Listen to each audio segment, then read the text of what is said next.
Hello everyone, I welcome you all on triple S classes. मेरा नाम है Tushar. I hope आप सब लोग बढ़िया होंगे और अपनी प्रिपरेशन जो है वो अच्छे से कर रहे होंगे। आज हम स्टार्ट करेंगे आपका पार्ट नंबर 8, जो हमने आपकी एमसीक्यू सीरीज स्टार्ट करी थी 1000+ एमसीक्यूज़ की। बट इस पार्ट में स्पेशल क्या रहने वाला है, इस पार्ट में हम आपका ऑफिशियल पेपर जो आपका जूनियर असिस्टेंट हाई कोर्ट का कश्मीर डिवीजन का 16 मार्च को संडे को जो रिसेंट कंडक्ट हुआ है, उसमें जो आपका इंग्लिश सेक्शन के 30 क्वेश्चंस आए थे उसको हम इसमें डिस्कस करेंगे। इससे क्या फ़ायदा होगा, जो तो बच्चे कश्मीर डिवीज़न का आपका पेपर दे आए हैं वो लोग अपनी गलतियों को देखेंगे कि हमने क्या-क्या चीज़ गलत करी है, और जो जम्मू डिवीज़न के जिनका अभी नेक्स्ट संडे को पेपर है आपका 23 थर्ड वाले को पेपर है आपका, वो लोग क्या करेंगे, वो लोग देखेंगे कि किस पैटर्न में जो एग्ज़ामिनर है वो क्वेश्चन पूछ रहा है। जो अभी रिसेंट पेपर हुआ है उससे बहुत फ़ायदा होगा जो आपके जम्मू डिवीज़न के बच्चे जो है एग्ज़ाम देने जा रहे हैं, ठीक है? उससे पहले कुछ चीज़ें हमने जो है वो पेपर को देख के, मतलब ऑफिशियल पेपर तो किसी को नहीं मिला था, उन्होंने पेपर को कलेक्ट कर लिया था जैसे ही आपका पेपर हुआ था। बट हमें जो मेमोरी बेस्ड पेपर मिला या फिर सोशल मीडिया पे जितने भी आपके टेलीग्राम पे सर्कुलेट हो रहे हैं चीज़ें पेपर के रिगार्डिंग, वो सारे हमने क्वेश्चंस को कलेक्ट करके 30 क्वेश्चन का सेट तैयार करा है जो आपके एग्जाम में पूछे गए थे क्वेश्चंस। तो उन्हीं को आज हम अटेम्प्ट करेंगे, ठीक है?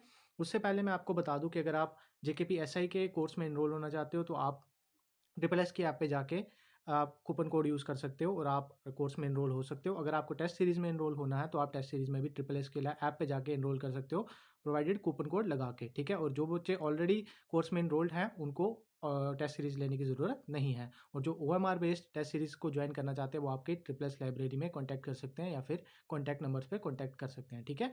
तो जैसे मैंने आपको बताया कि आज हम करेंगे आपका जो जूनियर असिस्टेंट हाई कोर्ट का कश्मीर डिवीज़न का पेपर हुआ है 16 मार्च को, उसको अटेम्प्ट करेंगे। इसको स्टार्ट करने से पहले मैं कुछ चीज़ें आपके साथ डिस्कस करना चाहता हूँ। देखो, हम भी मतलब कुछ रिसर्च करके ही आपके लिए कुछ लेके आते हैं। जब से हमने ये सीरीज़ स्टार्ट करी है, तो आपने एक चीज़ नोटिस करी होगी कि हम क्या करते हैं कि हम आपको 5 क्वेश्चन जो है वो एरर के डेली करवाते हैं। मतलब डेली इन द सेंस जिस दिन भी वीडियो आती है इंग्लिश की, हम 5 क्वेश्चन रखते हैं एरर के। 5 क्वेश्चन रखते हैं हम, 5 से 6 ही होते हैं, 6 से 5 मान लो इसके, और 5 होते हैं आपके नरेशन के क्वेश्चन, ठीक है? 5 ही होते हैं आपके एक्टिव पैसिव वॉइस के नरेशन, ठीक है? सेम पैटर्न जो है आपका जूनियर असिस्टेंट हाई कोर्ट में आया हुआ है, आपके 5 क्वेश्चन जो है वो एरर से आए हुए हैं कोई, ठीक है? पहले कभी भी ऐसा नहीं हुआ है कि जूनियर असिस्टेंट या फिर आपका जेके एसएसबी का कोई भी पेपर हो, उसमें 5 क्वेश्चन एरर के पूछे हों, ठीक है? बट इस बारी आए हैं और हमने भी सेम पैटर्न जो था आपका वीडियोज़ में फॉलो कर दिया था पहले से ही। सेम आपका नरेशन के भी क्वेश्चन आए हैं, सेम आपका एक्टिव पैसिव के भी आए हैं। अब देखने वाली बात ये यहाँ पे क्या है कि आपका यहाँ पे ना ही यहाँ पे प्रपोज़िशन से क्वेश्चन आया है, ना ही यहाँ पे आपका आर्टिकल से क्वेश्चन आया है। मतलब इन द सेंस कि फिल इन द ब्लैंक्स में आर्टिकल प्रपोज़िशन जो आपका पहले जेके एसएसबी पूछता था, वो इसने खत्म कर दिया हुआ है। तो कहने की क्या बात है, जब कोर्स स्टार्ट हुआ था हमारा जेकेपीएसआई का, तब भी हमने स्टार्टिंग की क्लासेस में जो कोर्स में एनरोल बच्चे थे उनको कहा था कि अब धीरे-धीरे जो जेकेएसएसबी है आपका, वो एसएससी के पैटर्न पे शिफ्ट हो रहा है। एसएससी में आपका एरर के क्वेश्चन पूछता है, एसएससी में आपका ज़्यादा वोकैब पूछता है, एसएससी में आपका ज़्यादा कॉम्प्रिहेंशन पूछता है। हाँ, हालाँकि अभी तक इन्होंने कॉम्प्रिहेंशन पार्ट को टच नहीं करा है, बट आप ये सोच सकते हो और मान सकते हो ये चीज़ कि आपका जो जेकेपीएसआई का पेपर होगा वहाँ पे कॉम्प्रिहेंशन पार्ट को भी ये लोग टच करेंगे, ठीक है? तो थोड़ा ट्रस्ट रखो, जो भी हम कंटेंट लेके आते हैं, बहुत एक टीम होती है रिसर्च वाली इसके पीछे कि क्या आगे हो सकता है एग्जाम में, क्या नहीं हो सकता, हम वही सारी चीज़ों को लेके आ सकते हैं। प्लस पहली 2 वीडियोज़ या 3 वीडियोज़ में कुछ बच्चे कमेंट कर रहे थे कि लेवल इंक्रीज़ करो, लेवल इंक्रीज़ करो, लेवल अच्छा नहीं है। तो जो लेवल हमने फर्स्ट, सेकंड, थर्ड वीडियो में रखा था, ऑलमोस्ट वही लेवल पे आपका जो है जेके जूनियर असिस्टेंट हाई कोर्ट का पेपर जो है वो उसी लेवल पे आया है। एंड जो आप कह रहे थे ना कि ऑप्शन बहुत ईज़ी है, ऑप्शन ईज़ी है, तो आज के आप जब पेपर देखोगे ये वाली 8th वाले पार्ट में, तो उसमें आप देखोगे कि ऑप्शन एलिमिनेशन से ही कितने आपके एंटोसाइनो जो है वो सॉल्व हो रहे हैं, ठीक है? तो लेवल वही रहता है, बस ये बात होती है कि प्रैक्टिस की बात होती है और उस टाइम पे एग्जाम प्रेशर में गलती होती है, चाहे क्वेश्चन आसान हो चाहे मुश्किल हो। आसान क्वेश्चन भी एग्जाम प्रेशर में गलत होता है, ठीक है? तो चलिए फिर स्टार्ट करते हैं वीडियो को। काफ़ी लंबा लेक्चर हो गया स्टार्टिंग की क्लास में, बट ये थोड़ी सी इंपॉर्टेंट चीज़ें थी तो आपको बतानी थी। तो पहला क्वेश्चन देखो, आपका पूछा है इसने आइडेंटिफाई द एरर के फॉर्म में, इसने पहला क्वेश्चन पूछा हुआ है। आपकी स्क्रीन पे आपको क्वेश्चन दिख रहा है, पहले वीडियो को पॉज करो, फिर उसके बाद अटेम्प्ट करो, फिर बताना कि इसका आंसर आपने क्या करा है। सही करा तो सही, और नहीं गलत करा तो आपने इसका एक्सप्लेनेशन देख लेना आप, ठीक है? साथ साथ में स्कोर को काउंट करना और लास्ट में वीडियो के कमेंट कर देना अपने स्कोर्स। तो हमने आपको डबल कंपैरेटिव पढ़ाया था, जब हमने आपको 60 रूल्स वाली वीडियो पढ़ाई थी, तो हम सेट करवाया था, तो वहाँ पे हमने आपको करवाया था कि डबल कंपैरेटिव मतलब 2 कंपैरेटिव जो होते हैं वो एक साथ कभी भी नहीं आ सकते, ठीक है? 2 कंपैरेटिव एक साथ नहीं आ सकते। अब यहाँ पे मोर भी आपका कंपैरेटिव है, यहाँ पे वार्मर भी आपका कंपैरेटिव है। ईआर बोला था ना कि 95 टू 98% आपके ईआर वाले जो होते हैं वो आपके कंपैरेटिव डिग्री होते हैं, और ईएसटी वाले जो होते हैं आपके सुपरलेटिव डिग्री में आते हैं, ठीक है? तो यहाँ पे या तो मोर आएगा या तो वार्मर आएगा, तो मोर को यहाँ से हम काट देंगे। तो इसका एरर किस पार्ट में था आपका? इस पार्ट में इसका एरर था, ठीक है? इस वाले ऑप्शन में एरर था। मैंने यहाँ पे ऑप्शन जानबूझ के नहीं लिखे हैं क्योंकि मुझे यहाँ पे आपको एक्सप्लेन करना था कि एरर किस पार्ट में है और इसको करेक्ट करके क्या आएगा, ठीक है? तो फर्स्ट क्वेश्चन का ये आंसर था इसका। नेक्स्ट इसने पूछा हुआ है यहाँ पे आपको गैरबल का, आपको इसने साइनोनियम पूछा हुआ है। अब यहाँ पे आप देखो, एक्सप्लेन करना, इलेबोरेट करना, क्लैरिफाई करना, ठीक है? ये तीनों एक जैसे हो गए, ठीक है? मैं याद करो फर्स्ट सेकंड वीडियो में आपको बताता था कि हाँ, ये तीनों एक जैसे हो गए, तो फोर्थ वन जो बचा वही इसका आंसर होगा। तो यहाँ पे भी सेम जो है वो आप लगा सकते हो चीज़, कि क्लैरिफाई करना, एक्सप्लेन करना, इलेबोरेट करना, तीन ऑप्शन एक जैसे हैं, ठीक है? तीन ऑप्शन एक जैसे हैं अगर, तो जो फोर्थ वन बचेगा वही ऑप्शन होगा ना, अगर दिमाग लगाओ थोड़ा सा, ठीक है? थोड़ा सा स्मार्ट अप्रोच करो। अगर मेरे को मीनिंग नहीं भी पता गैरबल का, तो मैं सीधा ये देख सकता हूँ, क्लैरिफाई, एक्सप्लेन और इलेबोरेट करना एक जैसी चीज़ हो गई। तो ये तीनों जो हैं वो गलत होंगे, मतलब एक जैसे हैं, तो ये नहीं होगा आंसर। तो सही आंसर आपका क्या होगा? डिस्टॉर्ट आपका सही आंसर होगा। आप ऐसे भी कर सकते हो, और अगर आपको मीनिंग जानना है इसका, तो इसका मीनिंग होता है कन्फ्यूज़ करना, ठीक है? उसका मतलब क्लैरिफाई करना है, तो इसका मतलब क्या होगा? कन्फ्यूज़ करना, ठीक है? तो इसका सिनोनिम सही वाला क्या आएगा आपका? डिस्टॉर्ट इसका सही आंसर आएगा। देखो इसमें भी सामने-सामने इसने ऑप्शंस वैसे ही दे दिए हुए हैं, जैसे हम फर्स्ट 2 या थर्ड वीडियो तक हमने ऑप्शंस रखे थे ईज़ी-ईज़ी वाले, ठीक है? तो इतना मुश्किल पेपर नहीं आता, बस ये आपकी मिसकंसेप्शन है कि ज़्यादा पढ़ना है, ज़्यादा चीज़ें डिफ़िकल्ट करनी है, वैसी डिफ़िकल्ट होती नहीं है चीज़ें, ठीक है? अब यहाँ पे आपको देखो वर्ब की फॉर्म जो है वो इसने पूछा है कि बताओ कौन-सी यहाँ पे आपका फॉर्म आएगी वर्ब की, ठीक है? तो यहाँ पे देखो the thief and I witness. अब यहाँ पे एंड लग गया हुआ बीच में, तो मतलब, और यहाँ पे द भी लग गया हुआ है, तो मतलब ये अलग एंटिटी है, ये अलग एंटिटी है। जब ये दोनों अलग-अलग हो जाएँगी तो ये क्या हो गया? ये प्लूरल हो गया। जब ये प्लूरल हो गया तो यहाँ पे हैज़ तो आ नहीं सकता, तो पहला ऑप्शन यहाँ पे क्या हो गया? गलत हो गया, ठीक है? अब यहाँ पे आपका ये गलत हो गया, हैज़ वाले दोनों गलत हो गए, वॉज़ भी आपका सिंगुलर में आता है, तो सीधा आपका हैव एस्केप्ड वाला यहाँ पे ऑप्शन जो है वो हैव एस्केप्ड वाला जो ऑप्शन है, वो सही ऑप्शन यहाँ पे आपका बनेगा, ठीक है? देखो ईज़ी था, बिल्कुल ईज़ी था यहाँ पे, बस यही था यहाँ पे आपको कि प्लूरल यहाँ पे समझना था कि प्लूरल है कि सिंगुलर है, ठीक है? अगर नहीं भी पता चल रहा था तो ऑप्शन एलिमिनेशन अगेन, हैज़ भी सिंगुलर के लिए यूज़ होता है, हैज़ भी सिंगुलर के लिए यूज़ होता है, वॉज़ भी सिंगुलर के लिए यूज़ होता है। तीनों एक जैसे हैं, तो जो आउट होगा आपका, वो आपका आंसर होगा, ठीक है? चलिए नेक्स्ट क्वेश्चन देखिए अब। यहाँ पे इसने पूछा आपको इनकरेक्ट स्पेल्ड वर्ड कौन-सा है यहाँ पे? तो कंपटीशन का स्पेलिंग यहाँ पे ठीक है, ठीक है?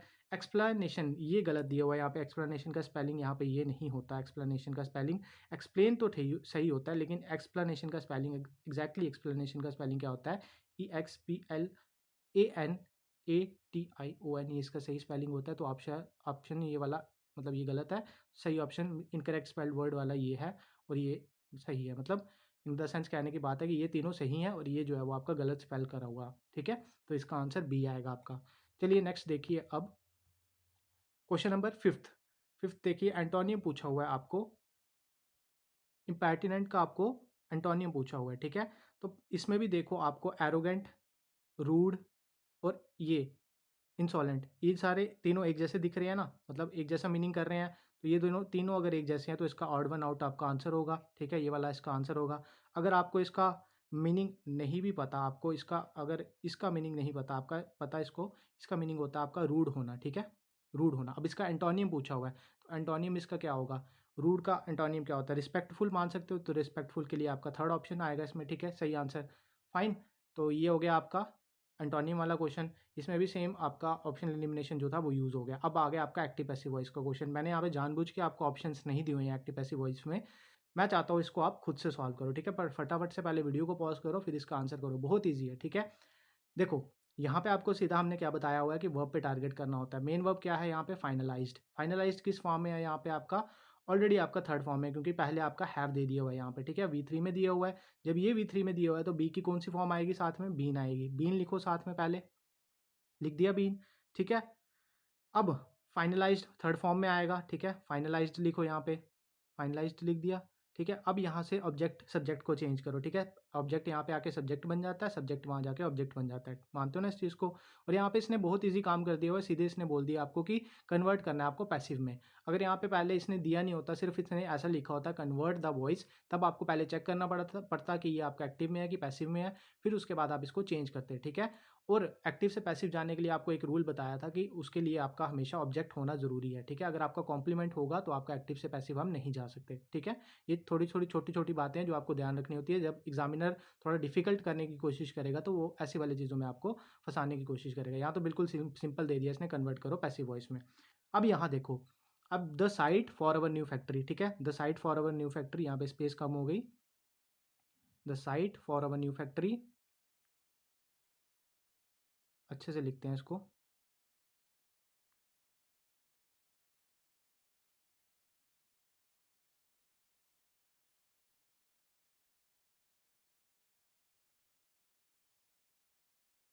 अब फैक्ट्री देखो यहाँ पे क्या आया, फैक्ट्री यहाँ पे क्या है, सिंगुलर है ना, तो सिंगुलर है तो यहाँ पे हैव था, तो यहाँ पे क्या आएगा, यहाँ पे हैज़ आएगा इसके साथ, हैज़ बीन फाइनलाइज्ड, ठीक है, फाइनलाइज बाय, वी किस में चेंज होता है आपका, अस में चेंज होता है, आपको पता है ना प्रोनाउन का टेबल, तो इसका सही आंसर जो बनेगा वो बनेगा the site for our new factory has been finalise. Change कैसे करना करा हमने, वर्ब देखा किस फॉर्म में था, मेन वर्ब थर्ड फॉर्म में था, तो थर्ड फॉर्म में तो बी की कौन सी फॉर्म आती है, थर्ड फॉर्म बी की क्या होती है, बीन, फिर बीन के साथ आपका थर्ड फॉर्म आएगा यहाँ पे क्योंकि पैसिव में है, उसके बाद ऑब्जेक्ट आपका सब्जेक्ट में गया, सब्जेक्ट ऑब्जेक्ट में गया, यहाँ पे आपका फैक्ट्री जो था वो सिंगुलर था, तो सिंगुलर को देख के यहाँ पे हैज़ आया ना कि हैव आया, एंड आपका वी जो था अस में कन्वर्ट हो गया, तो ऐसे आपका आंसर आएगा 6 क्वेश्चन का। अब नेक्स्ट है आपका साउंड की स्टडी को हम क्या कहते हैं, तो फिनेटिक्स आपका इसका आंसर था, ठीक है, इसका आंसर था आपका ये, ठीक है, ये आपको पता होना चाहिए, जो लिंग्विस्टिक हम मतलब बात करते हैं, लिंग्विस्टिक स्टडी करते हैं जो स्पीच की, ठीक है, उसको हम कहते हैं साउंड की स्टडी करना, ठीक है। नेक्स्ट देखो अभी आप, ये दोबारा एरर का क्वेश्चन पूछा हुआ इसने, find the error, all of our furnitures were spoiled in the recent rain and flood.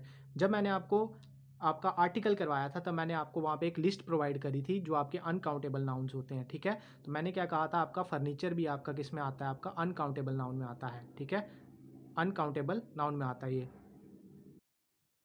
जब ये अनकाउंटेबल नाउन है तो इसके साथ एस आ सकता है, नहीं आ सकता, पहली गलती आ गई आपकी यहाँ पे, जब इसके साथ एस नहीं आ सकता तो यहाँ पे इसके साथ वर आ सकता है, तो वर भी यहाँ पे दूसरी गलती होगी, ठीक है। अब इसको जब हमें करेक्ट करना होगा तो करेक्ट करके क्या आएगा, यहाँ पे एस नहीं आएगा, और फर्नीचर के बाद में यहाँ पे क्या आएगा, वॉज आएगा, ठीक है। तो एरर किस पार्ट में था आपका, एरर इस वाले ब्रैकेट वाले पार्ट में था आपका एरर, ठीक है, इस क्वेश्चन में। तो ये क्वेश्चन भी आपको करवाया हुआ है क्लास में, ठीक है, ऑलमोस्ट सारे क्वेश्चन जो आपके एरर के हैं सब ही आपके टच हुए हुए हैं, ठीक है, क्लास में। अब नेक्स्ट देखो, फ्रेज पूछा हुआ है इसने, इन द एयर, अब इन द एयर में मतलब क्या हुआ, फ्लोटिंग इन द स्पेस तो होगा नहीं यहाँ पे, ठीक है, एरियल मूवमेंट तो यहाँ पे होगा नहीं। अब इन द एयर का मतलब क्या होता है, जब कोई चीज़ हवा में होती है तो वो क्या होती है, अनसर्टेन होती है ना, मतलब अनसर्टेन और अनडिसाइडेड होती है कोई चीज़, ठीक है, फिक्स तो होती नहीं है चीज़ जब कोई हवा में होती है चीज़, तो ये डेफिनेट एंड फिक्स्ड भी इसका गलत हो जाएगा, और इसका सही ऑप्शन जो बनेगा ये बनेगा, ठीक है, मतलब नॉट सेटल्ड या फिर अनसर्टेन, ठीक है। चलिए नेक्स्ट क्वेश्चन देखते हैं अभी हम, a person who abstains from alcohol. अब एब्सट्रेन का मतलब आपको पहले पता होना चाहिए, एब्सट्रेन का मतलब होता है आपका अवॉइड, ये आपके हमने साइनोनिम की शीट में भी आपको करवाया हुआ है वर्ड, इसका मतलब होता है अवॉइड करना, ठीक है। अब अवॉइड करने वाला अल्कोहल को कौन सा होता है, अल्कोहलिक होता है, नहीं ये तो अलग हो गया, ड्रंकर्ड हो गया ये तो अलग हो गया, सोबर ये भी नहीं हुआ, ठीक है, इसका आंसर सब आएगा टी टोटलर, इसका सही आंसर आएगा, ठीक है, who completely avoids the alcohol, ठीक है, इसका मतलब ये हुआ, person who completely avoids the alcohol उसको बोलते हैं टी टोटलर, ठीक है, ये आपका आंसर 10 था आ गया। अब नेक्स्ट देखो, ईडीएम पूछा हुआ है इसने, ईडीएम पूछा हुआ है इसने गोइंग प्लेसेस का, ठीक है, अब गोइंग प्लेसेस का मतलब क्या हुआ, ट्रैवलिंग फ्रीक्वेंटली नहीं, बिकमिंग सक्सेसफुल इसका जो है वो सही आंसर आएगा, वंडरिंग एमलेसली नहीं, लूजिंग डायरेक्शन नहीं, इसका आता ही है, मतलब जो बंदा अपनी प्रोग्रेस कर रहा है लाइफ में या फिर अचीव कर रहा है सक्सेस को, उसको हम ईडीएम की फॉर्म में कहते हैं आपका गोइंग प्लेसेस, ठीक है, ये आपका ईडीएम पूछा हुआ है, इजी पूछे हुए हैं ऑलमोस्ट ऑलमोस्ट। नेक्स्ट देखो फिर से एरर डिटेक्शन का क्वेश्चन आ गया, आइदर रमेश और रीमा, आइदर और वाला केस बताया था मैंने आपको, आइदर और के बाद में हमेशा क्या आता है आपका हैज आता है, ठीक है, तो यहाँ पे सीधे आपको एरर दिख गया, आइदर रमेश और रीमा, या रामेश या रीमा, इसका मतलब ये होता है, ठीक है, तो अगर इसकी बात हो रही है या फिर इसकी बात हो रही है तो ये दोनों अगर एक साथ नहीं ले रहे हम, तो एक एक करके ले रहे हैं, तो यहाँ पे क्या आएगा, सिंगुलर आएगा, तो सिंगुलर के साथ यहाँ पे क्या आता है, हैव आएगा कि हैज़ आएगा, यहाँ पे आएगा हैज़, ठीक है, तो इसका ऑप्शन आपका बनेगा ये वाला, ठीक है, और रीमा हैव, ठीक है, ये वाला ऑप्शन इसमें एरर आएगा, ठीक है। बहुत ईजी एरर पूछे हुए हैं, ऑलमोस्ट ऑलमोस्ट चीज़ें जो आपके बैच में हमने करवाई हैं वो सेम वही चीज़ें आई हुई है, और देखो हमने आपको बैच में करवाया ही इस वे में है कि ज़्यादा से ज़्यादा हमने आपको एरर प्रैक्टिस करवाई हुई है, और एरर के ही क्वेश्चन आएंगे आपका, आज भी मैं कह सकता हूँ आपको कि अगर आपका जेकेपीएसआई का एग्जाम होगा तो उसमें ज़्यादा से ज़्यादा आपके एरर के क्वेश्चन आएंगे ग्रामर पार्ट में, ठीक है, और वोकैब और कॉम्प्रीहेंशन में जो बच्चा अच्छा स्कोर करेगा वो इंग्लिश में लीड लेगा, ठीक है। चलिए नेक्स्ट देखो, अब आपका इसने पूछा हुआ idiom know inside out, inside out, know inside out का मतलब क्या हुआ यहाँ पे, कि किसी चीज़ को या फिर किसी बंदे को पूरा मतलब थॉरोली जानना, ठीक है। तो इसका मतलब क्या होगा exactly, to know something thoroughly, ठीक है। इजी पूछा हुआ ये भी इसने। करंट अफेयर को छोड़ के इंग्लिश एंड आपका कंप्यूटर सेक्शन तो इसने बहुत इजी पूछा हुआ था, ठीक है। अब नेक्स्ट देखो, इन्होंने पूछा हुआ है correct term for the lines drawn by the plough, ठीक है। जो आपका हल चलता है ना आपका खेत में, जो हम ट्रैक्टर के पीछे वो लगाते हैं, ठीक है, पॉज जैसे होते हैं जिनके, ठीक है। या फिर जो हल से हम खेत को वो करते हैं, तो ऐसे करके मान लो ये खेत है, तो यहाँ पे ऐसे करके लाइंस बन जाती है ना बीच में खेत के, तो उसको इसने पूछा है कि क्या बोलते हैं उसको। ग्रूव्स नहीं कहते, डिच तो आपका खड्डा आ गया, वैली आपका बड़ी चीज़ आ गई कि जब आपका ये माउंटेन्स है यहाँ से मतलब वैली निकल रही है, वो चीज़ आ गई आपकी वैली यहाँ पे। बट इसका फर्रो इसका सही आंसर होता है, ठीक है। ये आपको पता होना चाहिए। नेक्स्ट देखो, फिर से एरर का क्वेश्चन आ गया है। The project is tough and I can't be able to complete it by Monday. वही देखो रूल आ गया, मॉडल की क्लास जब करवाई थी तब भी करवाया था, और मॉडल के बाद जब हमने 60 रूल्स करवाए थे आपको तब भी करवाया था कि कैन, कैन और कुड। कैन जो है वो आपका प्रेजेंट में यूज़ होता है, कुड आपका पास्ट में यूज़ होता है। दोनों कैपेबिलिटी या आपकी क्षमता को बताते हैं, ठीक है, एबिलिटी या कैपेबिलिटी को बताते हैं। इसके बाद में एक एक्सेप्शन लिखवाई थी आपको कि इनके साथ में हमेशा कभी भी एबल नहीं आता, तो यहाँ पे can't be able negative form में लिख दिया हुआ है, कैनॉट लिख दिया हुआ है, यहाँ पे बी आ गया साथ में, एबल नहीं आता यहाँ पे, ठीक है। एबल, कैन और कुड के साथ कभी भी नहीं आता। कुड एबल, कैन एबल हमेशा गलत होता ऑप्शन, ठीक है। तो ये स्पेसिफिक एक रूल की फॉर्म में भी आपको करवाई हुई चीज़ है। नेक्स्ट देखो, साइनोनियम पूछा हुआ है आपको, वर्टिलाइज का आपको सनोनियम पूछा हुआ है, ठीक है। तो यहाँ पे देखो, यहाँ पे सिविलाइज जो है, civilise educate, civilise educated, civilise educate and refine जो है वो आपका एक जैसे आ रहे हैं, तो मिसट्रीट यहाँ पे आपका एक ऑड वन आउट आ रहा है, तो यही इसका आंसर होगा। अगर आपको मीनिंग नहीं भी पता सीधे सीधे तो आप ऑप्शंस के साथ भी यहाँ पे जा सकते थे, ठीक है। अब यहाँ पे इसका मतलब अगर आपको जानना है तो इसका मतलब होता है किसी को मतलब क्रूरलिटी से या फिर हार्शली किसी को ट्रीट करना, ठीक है, हार्शली या फिर, ठीक है, किसी को ट्रीट करना। तो मिस ट्रीट करना इसका सनोनियम आया, मतलब क्लोज पूछा था इसने। डिसेंट का अब आपको एंटोनियम पूछा हुआ है, ठीक है। अब यहाँ पे देखो, प्रोटेस्ट करना, डिसएग्री करना, रेबेल करना एक जैसे हो गए, ठीक है। और इसका मीनिंग भी होता है आपका, क्या होता है इसका मतलब, अपोजिशन में आना किसी चीज़ के, ठीक है, अपोजिट होना किसी चीज़ के, ठीक है, डिसेंट, ठीक है। और इसका एंटोनियम पूछा हुआ है, तो किसी के साथ एग्रीमेंट करना, ठीक है, डिसएग्री नहीं करना, ठीक है, ये इसका सही ऑप्शन होगा। देखो ऑप्शन ही इतने इजी दिए हुए हैं इसने कि अगर आपको मीनिंग नहीं भी आता तब भी आप इसका आंसर कर सकते हो। अब ये देखो next question, Ram as well as his brother, सीधा आपका ये सब्जेक्ट वर्ब एग्रीमेंट का रूल आ गया। जब हमने आपको जब रूल करवाया था तो आपने आपको बताया था एज वेल एज वाला चीज़ जो होती है उसके बाद में हम कैसे इसको करते हैं, तो इसका आंसर आप खुद बताओगे। इसका आंसर आपका आएगा इज, ठीक है। इसको एक्सप्लेन करने की ज़रूरत नहीं है, ये बहुत अच्छे से करवाया था आपको एज वेल एज वाला केस जब हमने आपको क्लास में करवाया था, ठीक है। तो इसका आंसर आएगा Ram as well as his brothers. अब यहाँ पे इसको ब्रदर्स को देख के मत यहाँ पे आर मार्क करना या फिर वर मार्क करना, ठीक है। वर तो आ नहीं सकता क्योंकि टुडे की बात हो रही है, तो सीधा आप इसका आंसर इज करोगे एज वेल एज वाले रूल से, ठीक है। अब यहाँ देखो, either of them know English, knowing तो आएगा नहीं, हैव नोन इंग्लिश नहीं, नो की और नोन में आप फंसोगे तो इसका आंसर आएगा नोज, ठीक है, नो नहीं आएगा यहाँ पे। आई होप ये भी आपने आंसर जो है वो सही करा होगा। नेक्स्ट देखो, फिर से आपका पैसिव वाला जो था आपका आ गया यहाँ पे। अब देखो करेंगे क्या, यहाँ पे मेन वर्ब पे टारगेट करेंगे। ब्लेमिंग दिया हुआ है तो बीइंग हमेशा आएगा ही आएगा इसके साथ में, ठीक है। बीइंग जो है वो इसमें आएगा ही आएगा आपका, तो सीधे लिख लेते हैं बीइंग, ठीक है। ब्लेम्ड आएगा ब्लेमिंग का थर्ड फॉर्म, ठीक है। अब यहाँ पे मी दिया हुआ है, ठीक है। मी जब यहाँ पे कन्वर्ट में जाएगा तो वहाँ पे आके क्या आएगा, आई आएगा। इंटेरोगेटिव है तो पहले क्या आएगा आपका, हेल्पिंग वर्ब आएगा। आई के साथ कौन सा हेल्पिंग वर्ब आता है, एम, ठीक है। Am I being blame for ruining your business, ये आपका एज इट इज़ जो है वो नीचे आ जाएगा यहाँ पे, ठीक है। तो ये आपका कन्वर्ट होके पैसिव में बन गया। मैंने क्या करा, मैंने मेन वर्ब पे टारगेट करा। मेन वर्ब किस फॉर्म में था, V4 में था। बी की कौन सी फोर्थ फॉर्म होती है, बीइंग, ठीक है। बीइंग आ गया यहाँ पे। मी जब कन्वर्ट होके वहाँ पे सब्जेक्ट बनेगा तो मी का क्या बनेगा, आई। प्रोनाउन का टेबल याद करो। अब यहाँ पे इंटेरोगेटिव था, इस साइन से पता चला मुझे, ठीक है। तो पहले क्या आएगा, हेल्पिंग वर्ब आएगा, फिर आपका सब्जेक्ट आएगा। तो हेल्पिंग वर्ब आई के साथ कौन सा आता है, एम आता है, ठीक है। तो इसका एक्सप्लेनेशन हो गया। A person, what do you call a person with a great wealth, ठीक है? ये क्वेश्चन में आप थोड़ा-सा फँस सकते थे। मेजर तो हो गया मतलब बिल्कुल कंजूस, और ये भी आप क्रॉस कर देते। अब एफ्लुएंट या एक्स्ट्रावेजेंट में आप फँस सकते थे। देखो, एक्स्ट्रावेजेंट वो बंदा होता है जो एक्सेसिवली स्पेंड करता है, मतलब बहुत खर्चीला होता है, उसको हम एक्स्ट्रावेजेंट बोलते हैं, ठीक है? बट यहाँ पे इसने ग्रेट वेल्थ वाला पूछा हुआ है बंदा, तो इसका आंसर एफ्लुएंट आना था, ठीक है? ये आपका गलत होना था एक्स्ट्रावेजेंट यहाँ पे, ठीक है? चलिए नेक्स्ट देखिए, फिर से आपका एरर का क्वेश्चन आ गया। 4 से 5 क्वेश्चन हो गए शायद एरर के। अब ये 6वां क्वेश्चन, ये प्रिया वाला क्वेश्चन आ गया, ठीक है? आपका एरर का आइडेंटिफाई द एरर इसने पूछा हुआ है। Raman went with his wife to the village to sold. Sold verb की आपकी आ गई सेकंड फॉर्म, ठीक है? तो यहाँ पे ये तो नहीं आ सकता यहाँ पे, ठीक है? यहाँ पे आएगा टू सेल हिज लैंड, ठीक है? ये इसका करेक्ट आंसर बनेगा, ठीक है? तो ये आ गया इसका सही आंसर, और हमने आपको एरर भी बता दिया किस पार्ट में है, इस पार्ट में एरर है, ठीक है? नेक्स्ट देखो, नो सूनर। नो सूनर वाला आपको केस करवाया हुआ है, ठीक है? नो सूनर के बाद क्या आता है? देन आता है। Did Priya get her report card? When नहीं आएगा, देन आएगा यहाँ पे, ठीक है? अगर आप इसको बेसिक सेंस के साथ भी जाते हैं इसको करने के लिए, तब आप भी ये भी लगा सकते थे, when she starting jumping with Joy. तो व्हेन नहीं आना था यहाँ पे देन आना था, ठीक है? नो सूनर वाले रूल से भी, और अगर आप इसको जनरल सेंस के हिसाब से भी मार्क करते तब भी यहाँ पे व्हेन नहीं आ सकता था आपका, ठीक है? ईडीएम पूछा हुआ है इसने आपका, पुल नो पंचीज का। पुल नो पंचीज का इसने पूछा हुआ है आपका ईडीएम, तो इसका मतलब होता है स्ट्रेट फॉरवर्ड होना या फिर हॉनेस्ट होना, ठीक है? ऑनेस्ट होना, ठीक है? या फिर स्ट्रेट फॉरवर्ड होना। तो कौन सा ऑप्शन यहाँ पे बन रहा है? To be direct and honest इसका सही आंसर बनेगा, ठीक है? जेंटल नहीं, फाइट को अवॉइड करना नहीं, रिफ्यूज करना पार्टिसिपेट नहीं।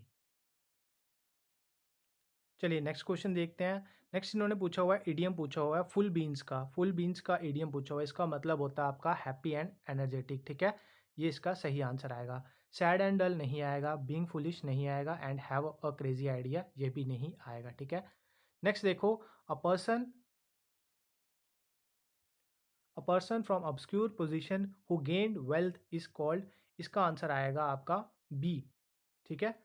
प्रेविन्यू इसका सही आंसर आएगा।